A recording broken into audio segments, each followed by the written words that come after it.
I still remember the exact hue of the late summer sky when I first spotted Luca bending over a tray of hand-painted ceramic tiles at the neighborhood arts festival, a bold blue somewhere between cornflower and cobalt that would turn up months later in the mug he used every single morning in my kitchen. Bridget and I had skipped lunch to beat the crowds, so the scent of roasted peppers and batter frying in olive oil drew us like cartoon characters sniffing a pie on a windowsill. Luca's pop-up stall, Il Cielo Sulla Tavola, the sky on the table, was wedged between a glassblower selling tiny whales and a father-daughter kombucha team. He wore a sun-bleached linen shirt rolled to the elbows, and when he saw me admiring the tiles he launched into an animated explanation of the glaze process, hands cutting the warm air as if he were conducting an invisible orchestra. His accent curled around every word. I'd later learn he grew up outside Bari, but that afternoon it sounded like the whole Mediterranean had stepped forward to flirt. He insisted Bridget and I try a slice of focaccia he'd made that morning. Too simple to charge, he claimed, and when he handed it over, a neat business card was tucked beneath the bread. On the back, in a bold looping script, he had written, "Call me, the coffee is on me next time." We texted that same night, my thumbs tripping over the sudden teenage giddiness of it all. 3 evenings later he met me outside the office with 2 espressos balanced on a pastry box, and a joke about American coffee being an act of violence. By the 4th date he'd memorized my subway stop. By the 6th he'd convinced me I was overdue for spontaneity, which apparently involved dancing barefoot in his living room while he attempted to teach me the steps to the pizzica dash. He asked questions no one else ever bothered with, what color I pictured when I thought of ambition, what my childhood dog smelled like after rain, and listened as if my answers might rewrite gravity. The first night he stayed over I caught him studying the watercolor print above my bed, whispering something in Italian to himself that sounded like a prayer. Back then my life was tidy in the way a studio apartment demands. 1 drawer for sweaters, 1 shelf for groceries, 1 modest salary stretching to cover everything. I managed intake forms at the oncology clinic 5 blocks from the river. Not my dream, but a stepping stone while I filled late nights with online courses in nonprofit management. Luca knew all of this, how hard I'd worked since moving out at 20, how proud I was to keep that roof over my head, and acted as though the grind made me luminous. He, meanwhile, was in the city on an artist's residency that paid a stipend so thin you could read newsprint through it.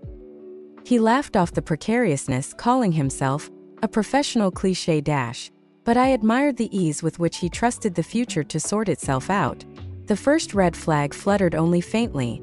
Whenever a check arrived, he'd let it rest on the table until I reached for my wallet. "Next one is mine," he'd promise, pressing a kiss behind my ear. And I let those words cache themselves in my imagination instead of the bank. A month in, he started drifting from end-of-week sleepovers to Sunday evenings, his sketchbooks colonizing my coffee table, his charger claiming the outlet by my bed. I noticed but didn't mind. Love, I told myself, was storage made flexible. And in quiet dawns before I left for work I would watch him sleeping, the cupola of his shoulders rising and falling, and feel as though life had finally loosened its white-knuckled grip on me. By early November the espresso machine he'd rescued from a thrift shop had taken up permanent residence beside my toaster, and Luca was officially sleeping at my place, until the studio's heating gets fixed. He said it the way you say, until the rain stops, temporary, self-explanatory, yet week after week the knobs in his sublet remained stubbornly icy. The first time I joked that his landlady must have a personal vendetta against boilers, he smiled sheepishly and offered to cook dinner to repay my generosity. I came home to burnt garlic, a sink stacked like Tetris with pans, and Luca waving an apologetic spoon. We ate undercooked pasta straight from the pot while he told stories about his grandmother feeding stray cats on her back steps. I washed every dish. He kissed my knuckles gratefully. I told myself partnership wasn't about keeping score. I set the scoreboard on fire and scattered the ashes. Subtler changes followed. He started commenting on how loudly I laughed on FaceTime with Bridget, how American women swore in front of strangers. Not criticizing, he'd insist. Thumb stroking my cheek, just different. The thumb felt soft, the words felt like sand in my teeth. When I bought a new blazer for work he said the cut made my hips vanish. Italian tailors, no curves. He winked, but suggested I keep it because the color was nice. Each remark arrived sugar-coated, feedback as fondness, critique masquerading as care. They dissolved too quickly for me to spit them out. Winter bit down early that year. I spent long nights reconciling insurance forms while Luca experimented with glazing eggshell-thin porcelain bowls in the bathroom, steam turning the mirror to frost. Money got tight after I covered an unexpected copay for my asthma inhaler. One night, ankles aching from a 12-hour shift, I hinted that maybe Luca could pick up part of the utilities until the residency paid. His expression became a painting I didn't understand, hurt layered over indignation, framed in silence. "I thought we were building something beyond money," he said eventually, voice low. Shame seeped through me like ink and water. I backtracked so fast I nearly swallowed my own tongue. The conversation ended with me apologizing for making him feel small. Later, lying awake beside the steady tide of his breathing, I told myself compromise was love learning to bend. 3 weeks ago he told me his parents were visiting from Italy and wanted to see the brave woman who stole our son's heart.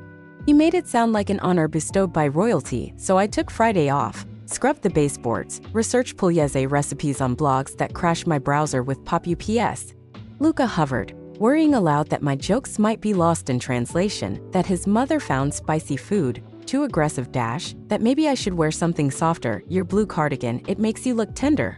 By the time his parents knocked at 7:03 I was tender, sleepless, flour-dusted, nerves trembling like piano wires.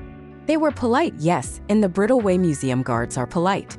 Small nods, tight smiles. The living room filled with their dialect, music I didn't know the steps to. I floated, refilling glasses, laughing at jokes translated into meaningless fragments. When I slipped out for lemons and cream, the cold night felt mercifully honest. The grocery run took 14 minutes. The dread settling in my stomach as I unlocked the door took one. Sunday morning sun speared the blinds while I waited for my kettle to boil. Luca slept on, limbs sprawled like a fallen statue. My phone lay face up beside the toaster, still showing the paused security cam app I'd scrolled through in a fit of midnight curiosity. The footage at 8:31 p.m. was cued the moment I'd stepped outside. I pressed play again, couldn't stop, and watched a silent film of my own dinner table turn tribunal. His mother's lips curled, his father's shoulders shook with laughter, Luca's eyes gleamed like a boy granted a secret wish. I remembered every dish on that table, each one I'd tasted salt with my tears while cooking. When the translation came back, quick, clinical, I vomited in the sink. Then I stood there gripping the counter until my heartbeat slowed to something like resolve. Now as the kettle rattled, I slipped the phone into my back pocket and inhaled the steely scent of the morning. Decisions crystallized. The bags, the locksmith, the silence that would speak louder than any confrontation. In the bedroom Luca stirred, the shower sputtered awake. I opened the closet, reached for the first suitcase, and felt the tiniest, fiercest spark of relief ignite in my chest. I'd half expected Luca to saunter back into the bedroom with steam curling around him like some Renaissance saint. Disarming smile in place, ready to recast the night's performance as harmless jest. Instead, when he emerged in a towel and found the wardrobe yawning empty, panic split across his face in real time. A mirror dropped on marble. He tried on 3 different tones in 30 seconds. Bewildered, wounded, authoritarian. None fit. When I held up the phone and tapped the screen so the frozen image of his parents' laughter glowed between us, the 4th expression, fear, finally settled. He advanced, palm out. I stepped back, suitcase between us like a portable border. My voice belonged to someone who had slept well for years. You have 20 minutes to dress and leave. I've already booked the locksmith. For a second he looked like he might bargain. Then some switch flipped. He called me a voyeur, a prude, a traitor to hospitality. The words ricocheted off walls that had heard me sing off-key to Lizzo while making Sunday waffles, walls now firmly on my side. When he grabbed my wrist I felt bone grind. Reflex, not rage, drove me to shove him hard enough that his shoulder clipped the dresser. We stared at each other, both shocked by my strength. I repeated the countdown. He dressed in silence, ripping hangers free so violently the rod clanged. I kept packing until every trace of him fit into 2 garbage bags that looked absurdly light for 8 months of history. At the door he paused to deliver his prophecy. I would beg, he would refuse, I'd regret losing the only man willing to polish a rough stone. I opened the door wider, thanked him for reminding me to change the doormat too, and watched him disappear down the hall. Somewhere an elevator dinged like a closing gavel. The first night without him the apartment felt cavernous, as though square footage expanded in the absence of entitlement. Bridget arrived armed with takeout korma and an emergency playlist titled Exorcise Your Ex. All glitter synth and feminist anthems. She clapped when I tossed Luca's favorite mug, cornflower cobalt of course, into the donation box. Around midnight, after we'd screenshot and archived every vile text he'd sent in the intervening hours, cycles of grandiosity, apology, veiled threat, we muted our phones and made a fort of couch cushions like children guarding treasure. I slept dreamlessly, the first true rest in weeks. Morning brought a blossom-red bruise on my wrist and a voicemail from Luca saying he'd forgotten his sketching lamp and needed it urgently for a commission. I responded with the business card of the nearest storage unit where his bags now resided under his name and unpaid invoice. 10 minutes later, my screen filled with a paragraph-long curse in Italian so archaic, even Google couldn't translate it. Block. 3 quiet days passed, too quiet, the kind that creak. On the 4th, a florist called to ask if I'd accept a delivery of white lilies. I declined. Lilies were for funerals and pollen stains. That evening, my building's concierge emailed security footage. Luca pacing the lobby, holding the rejected bouquet like a hostage. He left after 30 minutes, tossing the flowers into the bin beside the revolving door. Their petals littered the entrance like tiny surrender flags. Sunday, I drove to my parents' house, craving the uncomplicated scent of cut grass and old recipe books. I hadn't warned them. When my mother opened the door, her smile faltered, scanning the bruise, the exhaustion. Over tea, she probed gently. I deflected until the kettle whistled a second time. But fathers have a way of reading subtext. Mine set down his newspaper, the international edition he pretends to understand for crossword bragging rights, and simply said, "Tell us where it hurts." So I did. The dinner, the translation, the wrist, the ache of recognizing every ignored signal. My mother's knuckles whitened around her cup. My father's silence pooled like ink. They asked what I planned. I talked restraining orders, therapy appointments, small steps toward financial recovery. Pride made me add that I was safe, that I could handle it. Pride is a fragile armor. My father saw the crack and quietly excused himself. Part of me suspected he was pacing the shed, maybe cursing in the inventive vocabulary he reserved for malfunctioning lawnmowers. 2 hours later, he returned, smelling faintly of diesel and distant air. He sat, cleared his throat, and informed me Luca had finished his late shift at the ceramic co-op. We had a conversation, he said. My stomach kinked. But his voice was even. He had spoken facts. Police could be involved. Immigration sponsors might reconsider. Parents would learn the unvarnished story. Consequences laid out like tiles on a workbench. The boy understood. I wanted to protest vigilante parenting. I also wanted to hug him until my ribs cracked. Instead, I thanked him, and the thanks tasted like breathing after rain.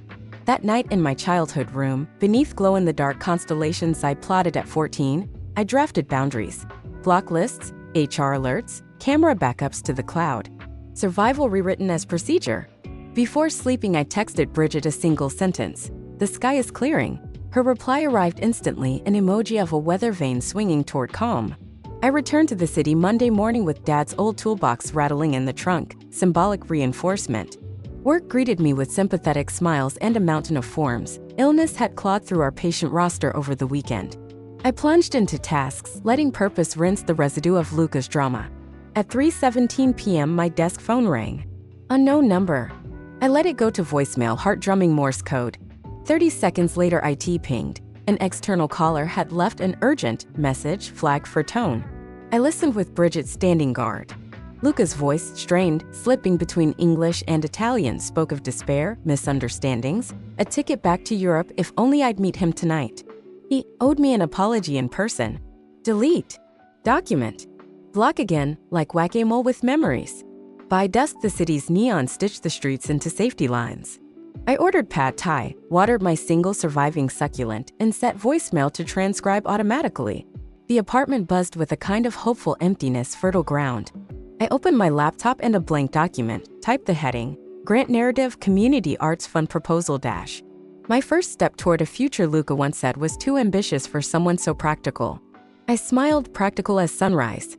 Tuesday arrived in a rush of late winter drizzle, the kind that slicks sidewalks into reluctant mirrors. I caught my reflection in a cafe window, purple crescents under my eyes, hair escaping its clip, and felt a pulse of savage affection for the woman staring back. She looked alive, uncamouflaged. During lunch, I ducked into a stationery shop and bought a planner with gilded edges, writing my name on the first page like a contract. I own my time now. That evening, Bridget dragged me to a community self-defense class advertised as empowerment through elbows. The room smelled of old mats and fresh resolve.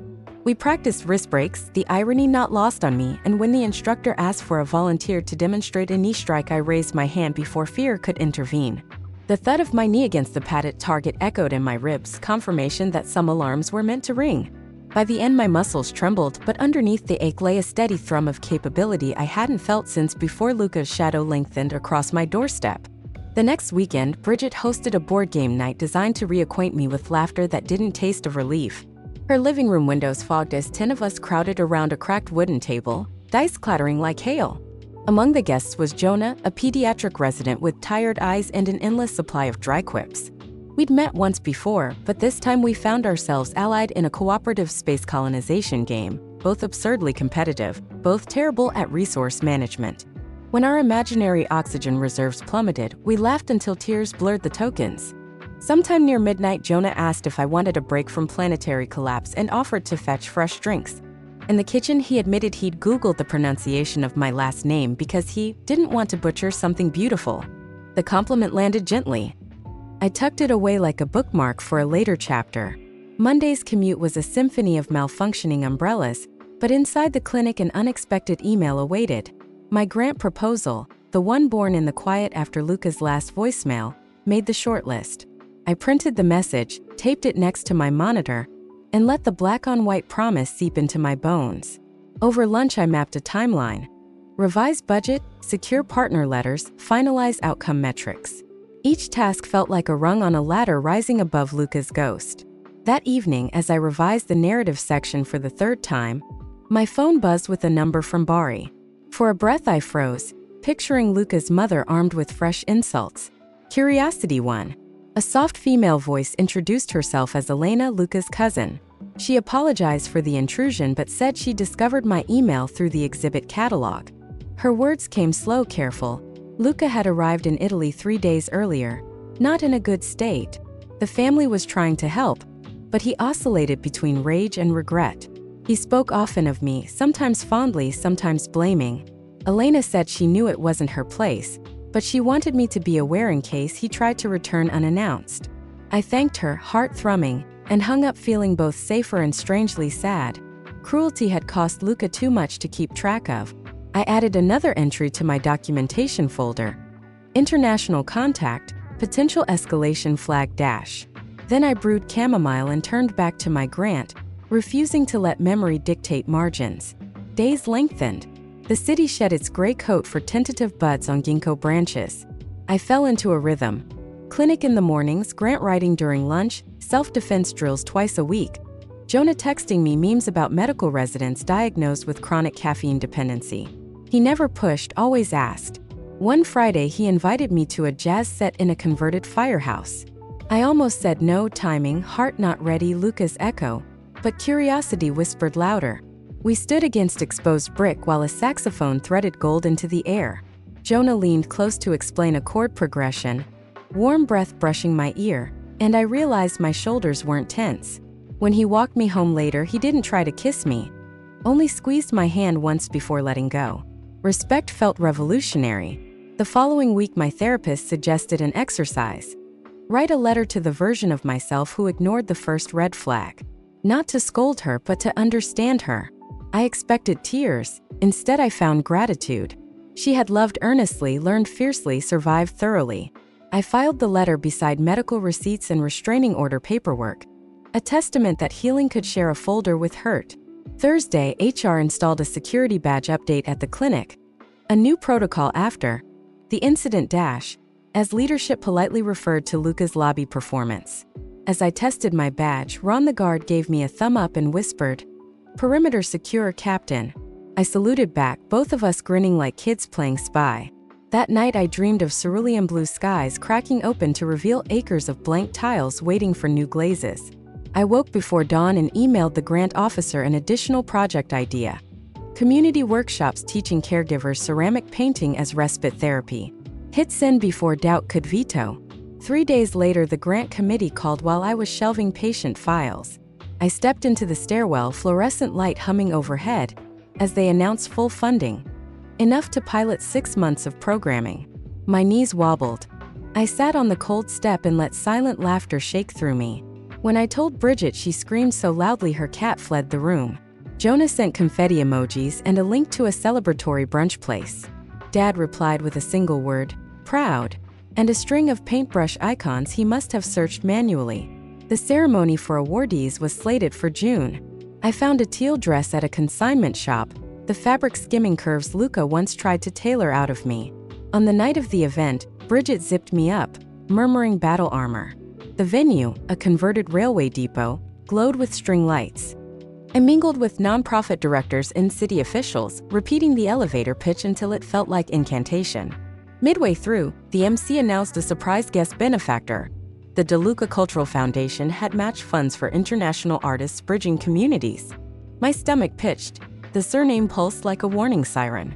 But the representative who approached the podium was an older man with silver hair and kind eyes, no relation to my past, just coincidence. I exhaled slowly, feeling the universe wink. Afterward, as I accepted congratulations, I spotted Jonah near the refreshment table, tie askew, clutching a wilting tulip he'd snagged from a centerpiece. He offered it with a rueful grin, confessing flowers weren't allowed inside the wards, so he was out of practice. I pinned the tulip behind his ear. Someone snapped a photo. The future clicked into a slightly clearer focus. Spring unfurled fully. Classes began in a rented studio, patients, nurses, and exhausted family members dipping brushes into indigo and sienna, conversation blooming where silence had lodged. One afternoon, Brenda, a grandmother juggling her daughter's chemo visits, painted a tiny bowl the exact shade of cornflower cobalt. She held it up to the light, tears bright, and said she felt like she'd captured a good memory inside the glaze. I swallowed hard and told her good memories were the strongest ceramics. They survived the kiln. That evening, carrying a box of freshly fired pieces, I paused outside a thrift store. In the window sat an espresso machine identical to Luca's. For a moment, nostalgia pricked, mornings scented with dark roast, his humming in the shower. Then a breeze lifted, carrying street vendor music, and the memory glazed into something less sharp. I walked on. Early maid delivered a letter from Immigration Services confirming Luca had exited the country without pending violations. Relief settled like a bookend. Documentation complete. Chapter closed. I celebrated by buying a second-hand bicycle, bright yellow, and ringing its bell all the way down Riverside Drive.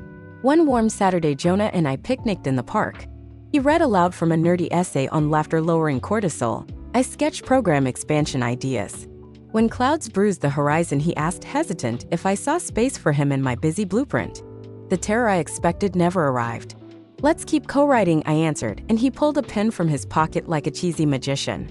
I still keep the security cam clip in a password-protected folder, not as trauma, but as historical record.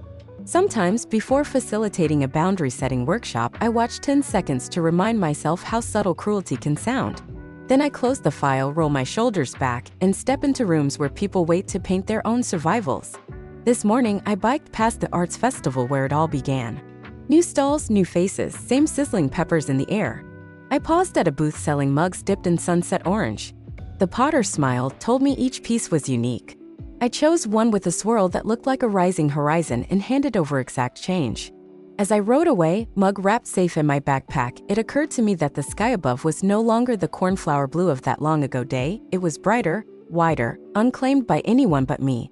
The weeks after that picnic unspooled in a bright, industrious blur, longer clinic hours covering a colleague's maternity leave, weekend workshops where caregivers painted tiny keepsake boxes the color of ripening peaches, and Thursday evenings that became an unspoken standing date for Jonah and me to walk the perimeter of Riverside Park. Sometimes we talked about nothing, why pigeons always look mildly scandalized, whether mint belongs in dessert, other times about everything, his frustration with underfunded pediatric wards. My residual tremor when a withheld payment notice appeared in my mailbox. Once, when I confessed the irrational spike of dread I still felt on trains, searching every male face for Luca's startled wolf eyes, Jonah didn't offer platitudes. He asked if I wanted to sit, matched his breathing to mine until the panic receded, then told me I owed no one an apology for feeling safe. Mid-May, I received notification that the Grant Foundation planned a mid-cycle audit. A routine check, they insisted, but my stomach tightened reflexively. Paperwork was trauma's second language now. I assembled attendance sheets, receipts for every brush and jar of glaze. Testimonials handwritten in shaky script by patients whose days were calibrated in white blood cell counts. Still, the night before the audit, I dreamt that the foundation rep would peel away my proposal like wallpaper to reveal Luca's note underneath. The words, "You are useless," glowing ember red. On inspection day, a gracious woman named Dr. Nguyen shadowed 2 back-to-back sessions. She asked incisive questions about metrics. How will you measure qualitative well-being in 6 months? But her eyes softened each time a participant raised a finished piece, hope shining through color. After the last brush was rinsed, she pulled me aside. "Art can't cure leukemia," she said, "but it can mute terror enough for the next breath. You're building ventilators for the soul." I felt tears nudge but didn't fall. My thanks came out as a whisper. 2 days later, the audit summary landed in my inbox. Program exceeds expectations. Recommend extension funding. I laughed out loud in the break room, startling a phlebotomist who responded with jazz hand applause. Early June brought a hum of change. Jonah wrapped his residency rotation, finally swapping overnight shifts for daylight research hours. I discovered that living humans fitted to daylight resembled a new species. He texted good morning at 7 a.m. instead of 2 a.m., sent pictures of breakfast smoothies that looked like tropical sunsets, and once showed up outside the studio at 5 p.m. with sunflowers, because you needed more star-shaped things today. I learned his laugh when fully rested, looser, like a door swinging open, and fought the instinct to catalog it for potential loss. In therapy, I unpacked that reflex. How love before had meant vigilance, memorizing faults to soften the blow when they struck. My therapist challenged me to instead memorize moments of evidence. Jonah rearranging his schedule to drive Bridget to urgent care for a sprained ankle. Jonah reading grant drafts line by line, flagging jargon, never rewriting my voice. Evidence, she said, of a partner versus a spectator. One steamy Saturday, I cycled downtown to an open-air market sourcing supplies for a summer kids camp spin-off of the ceramics project. Finger-safe tools, non-toxic pigment. At a clay vendor's booth, a familiar baritone lilt brushed my shoulder. Not Luca, my body confirmed before my brain, but a cousin of the timbre, a tourist haggling in rapid Italian. Still, adrenaline zinged. I wheeled my bike to the river, sat on a stone ledge, and breathed through the spike. Progress isn't linear, but resilience feels like shorter recovery time. By the 3rd exhale, my pulse had calmed. By the 5th, I was listing project tasks again. I texted Bridget a shell emoji, the symbol we'd adopted for retreated but returned stronger. She sent back a confetti cannon. The kids' camp launched the first week of July, humidity frizzing every volunteer's hair into halos. 10 patient siblings, ages 6 to 11, gathered in the studio, wrists stamped with neon admission bands from the hospital next door. We molded story tiles. Each child pressed an object representing fear into the clay, then covered the imprint with the glaze color of their choosing. One small boy, Milo, stamped a plastic 4-needle cap. He glazed it ultraviolet, explaining that in cartoons purple meant magic and poison and sometimes both. The honesty left me breathless. At pickup, Milo's mother hugged me so tightly my ribs clicked, whispering she'd forgotten what it felt like to see him excited. Meanwhile, Jonah and I navigated the tentative territory of we dash. Simple logistics became conspiracies of tenderness, leaving spare coffee filters at each other's apartments, sharing playlists that stitched mornings together. One Sunday, he handed me a key, no speech, just metal warming in his palm. I accepted with a nod that felt heavier than vows. Practical, I told myself. He lived closer to the studio. But that night, unlocking his door alone for the first time, I paused. The hallway held only the smell of sandalwood and his patient fiddle leaf fig, but memory flashed to a towel-clad Luca emerging accusatory. I pulled my body, heart steady, breath smooth. This door, unlike the last, opened to choice, not concession. August heat simmered. Audit funds arrived, allowing the program to expand into a second hospital across town. The board requested I present outcomes at a regional conference in October, my first time speaking beyond friendly grant panels. Bridget squealed. Jonah reheated his coffee and immediately launched into practicing question drills. I spent nights refining slides, pairing before and after photos of participants' global distress scores with images of their glazed creations. Mid-process, a notification pinged. Email from l.calvani.art@gmail-. Instinct iced my spine. The subject line, requesting your permission-. Against every self-care rule, I opened it. 3 sentences. He had seen press coverage of the workshops. He was happy to witness the promised potential emerging. He sought permission to use one of our early sketches, emphasis in his upcoming Berlin show about transformative relationships. The arrogants tried poking old bruises. They didn't bruise. I forwarded the email to my attorney with one line, "Please handle." Then I added a photo of Milo's ultraviolet tile to the slide deck. Conference day dawned crisp as bitten apples. My teal dress returned, this time paired with sneakers until I reached the venue. Boundaries included blister prevention. Backstage, PowerPoint remote trembling in my grip, I whispered the grounding mantra my therapist crafted. Present, capable, owning my story. When I stepped to the lectern, stage lights dissolving the audience into gentle blur, the tremble steadied. 20 minutes later, I concluded with a quote from Brenda about memories surviving kills. Applause rose like warm glaze. During Q&A, a director asked if the model scaled internationally. I answered yes, provided the core remained community-led. As I stepped off stage, Jonah, badge reading, speaker guest, was waiting with a water bottle and the grin of a man who just watched someone outrun gravity. "You were incandescent," he said. Evidence. September rusted the leaves. Luca's attorney responded with a curt assurance that his client would not pursue the sketch usage. No apology. Closure often resembles a blank page rather than a ribbon package, my therapist mused. I printed the email, filed it under lessons, ignored red flags dash. That same week, Jonah received an offer to head a pilot study on pediatric laughter therapy. Yes, it's a thing at a clinic 2 hours north. The role excited him, the commute worried him. Over stir-fry insulation against the first chilly evening, he proposed what felt like a crazy idea. What if we split weeks? I drive down for clinic days, you work remotely on grant writing up there 2 days, we trade. It was absurdly logistical, refreshingly devoid of ego. We drafted calendars on the back of takeout menus, laughter dotting the margins. Late October, as we trialed the new rhythm of two-city living, my bike traded for train rides, I discovered a new fear, happiness. It unfurled like an untamed vine, beautiful but untrusted. One night, Jonah found me restlessly rearranging his kitchen drawers.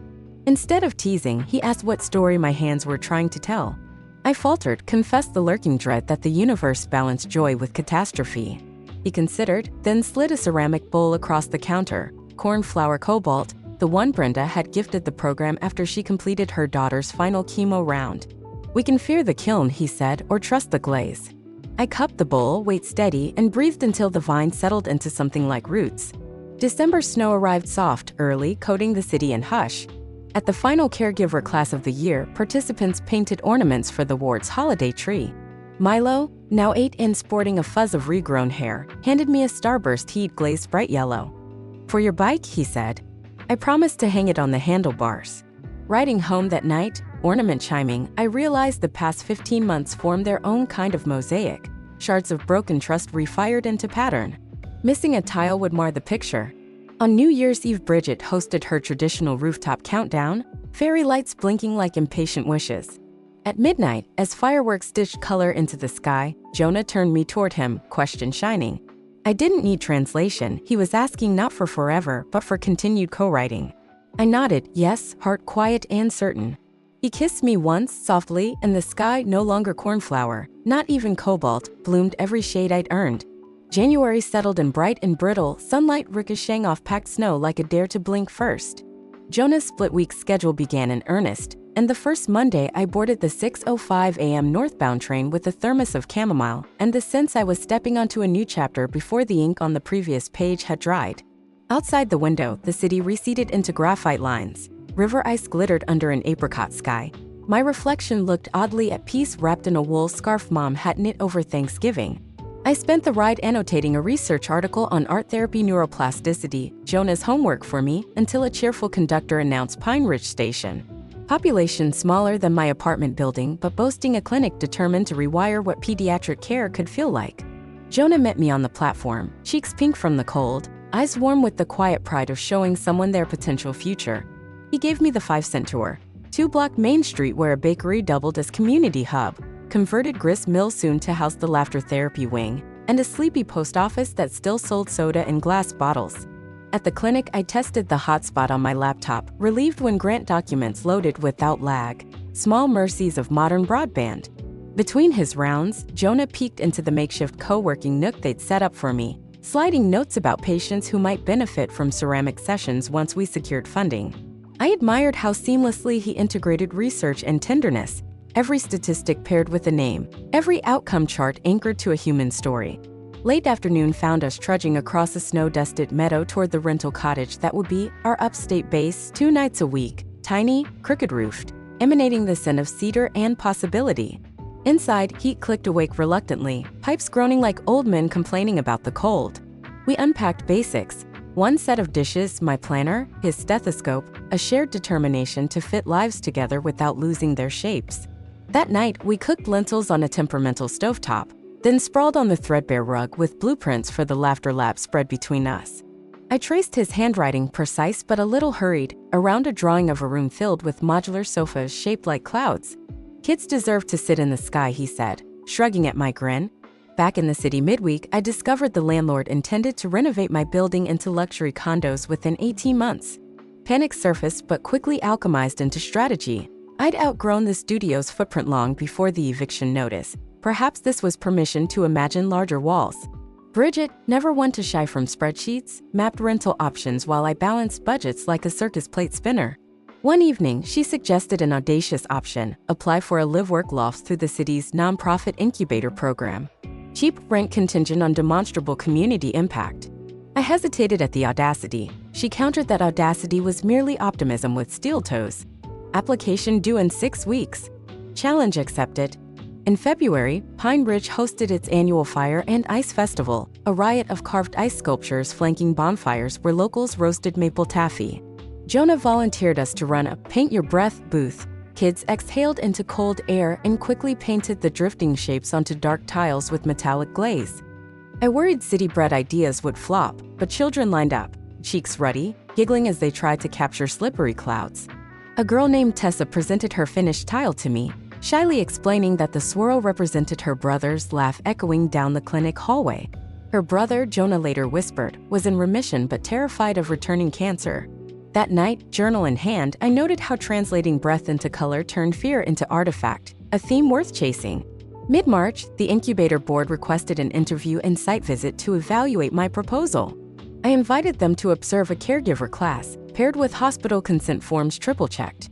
The board members arrived skeptical, city-slick shoes squeaking against disinfected linoleum. They left cradling small, wobble-edged bowls imprinted with fingerprints of gratitude, each piece an argument stronger than data. 2 days later, in email, "Congratulations, you've been selected for residency 2027-2029. My whoop startled a phlebotomy tech. Bridget popped a cork at 11 a.m. Jonah texted a gif of confetti erupting from a medical chart. April blurred into cardboard and logistics. Packing unearthed relics. Luca's business card, discard, a crumpled self-defense class flyer. Keep, memory of reclaimed bones, the translation printout, archive, history, not trauma. A single blue ceramic tile, forgotten at the back of a drawer, glimmered cornflower. I ran a finger across its glaze, neither forgiving nor cursing the past, then placed it in a new box labeled, Program Inspiration, Use and Lessons Dash. Moving day thundered rain against the loading dock, volunteers weaving pallets of donated clay through puddles. The loft, a former umbrella factory, boasted 12-foot ceilings and gritty charm, exposed brick whispering decades, windows taller than me, a freight elevator that groaned like a dragon but delivered kills safely to the second floor. I positioned the studio on one side, living quarters on the other, boundary tape in my mind if not on the floor. That first night, mattresses still on the ground, Jonah and I lay listening to rain tapping metal roof seams, each drop sounding like punctuation of a story daring to continue. Summer returned with a vengeance, humid air turning paint water cloudy in minutes, but the loft's big windows funneled breezes that carried the smell of river salt. Workshops thrived, kids from Pine Ridge visited for a city field trip, astonished that pigeons outnumbered squirrels. Milo, officially declared cancer-free, rang the hospital's brass bell, and then asked if he could glaze it cobalt one day. Hospital administrators raised eyebrows. I filed the dream under Future Guerrilla Art Project Dash. Jonah's laughter therapy lab opened in September. Cloud sofas perfectly arranged. Walls painted in hues tested for optimum dopamine response. At the ribbon cutting, he thanked a partner whose belief fires hotter than any kiln. Cameras flashed. My cheeks flushed. Later, he admitted rehearsing the line for weeks. October 14th marked 2 years since the dinner disaster. I didn't plan to commemorate, but memory woke me early uninvited.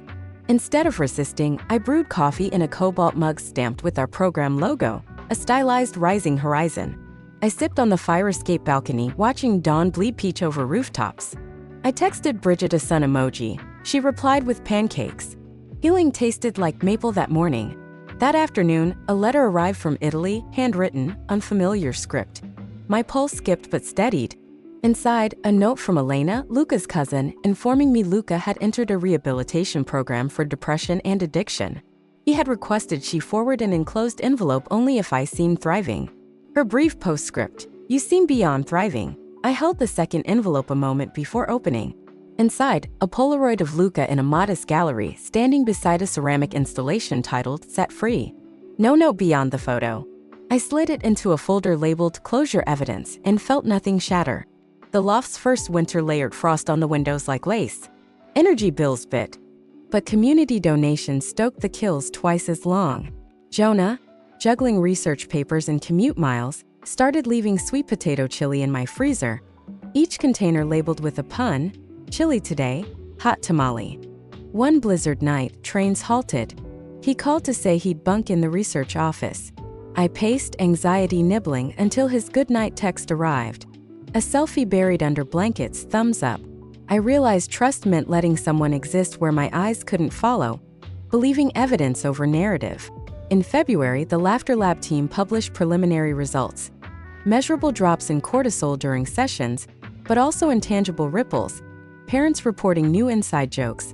Nurses using clown noses during 4 insertions. We co-wrote an article for Journal of Holistic Pediatrics debating adjectives over shared Google Docs late into the night. When the issue came out, Jonah surprised me with a framed reprint. Under the title he'd penned, "Proof that laughter and glaze share the same temperature point, human." March 3rd, my 32nd birthday, Bridget orchestrated a surprise rooftop exhibition. Every participant from the past year had contributed a tile spelling "Keep Going." Jonah guided me blindfolded, "Trust again," while friends lit sparklers amidst the mosaic. When I opened my eyes, the city skyline glowed behind the message like a prophecy. Jonah cleared his throat, fumbled in his pocket, and produced not a ring, but a small unglazed pendant shaped like an open door. "Fire transforms," he said, voice shaking, "but only what we place inside the kiln. Will you keep choosing to place our future in?" I laughed, full unguarded, and answered yes because the door was already open. The wedding, we called it the kiln warming, took place 6 months later in the loft, guests painting plates that would later serve dessert. Bridget officiated with comic solemnity. Milo scattered star-shaped confetti. My father read roomy, tears glinting in his beard. We exchanged rings we'd made ourselves, white clay flecked with crushed cobalt tile, meaning stitched into mineral. Jonah's vows included the phrase, "I promise to keep the safety drills up to date," which made Ron the guard cheer from the front row. Luca's name was never spoken, but the lesson of boundary and resilience hovered like benevolent scaffolding. When guests left and the kills cooled, Jonah and I lay on the floor among unfinished plates, quietly married. I whispered to the rafters a final goodbye, "Thank you for the mosaic," and felt the loft answer with quiet settling beams. A year later, on the eve of our program's 3rd grant renewal, I stood before a new class of caregivers, tile in hand. I told them clay remembered every touch, so did we. But unlike clay, we could choose the glaze, choose to enter the fire, choose to emerge stronger and shining. Outside, the sky dipped into early sunset, not cornflower, not cobalt, something richer, a color still without a name. I promised myself to learn it, to paint it, and to leave space on the palette for shades yet undiscovered.